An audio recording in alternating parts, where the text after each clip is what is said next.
I'm Carla, and being here to give my contribution to World Day for Spina Bifida and Hydrocephalus is a great honor and satisfaction.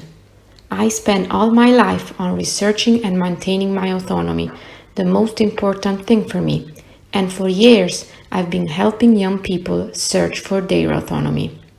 Living with spina bifida means actually living with spina bifida. Everyone has their limits, disabled and able-bodied alike. It doesn't matter what these limits are. The important thing is knowing what they are for us and reaching them to always live life to the fullest. I try to never forget about my spina bifida, and at the same time, I try not to think about it.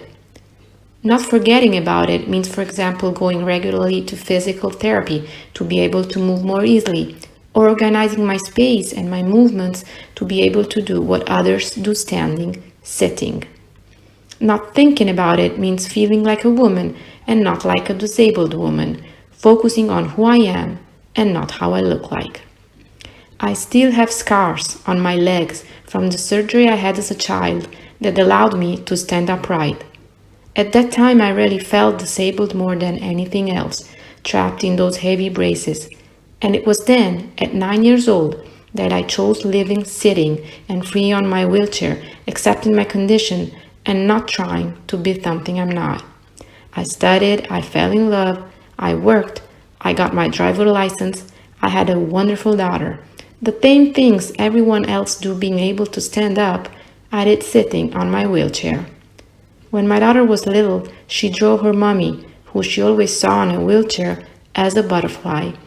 Being disabled is first of all a mental condition, and to avoid forgetting that, I got that butterfly tattoo on my arm.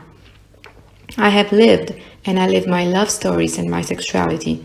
I have lived, and I live my social life. I have lived, and I live barriers, both architectural and mental. I have lived, and I live every day delights and tragedies.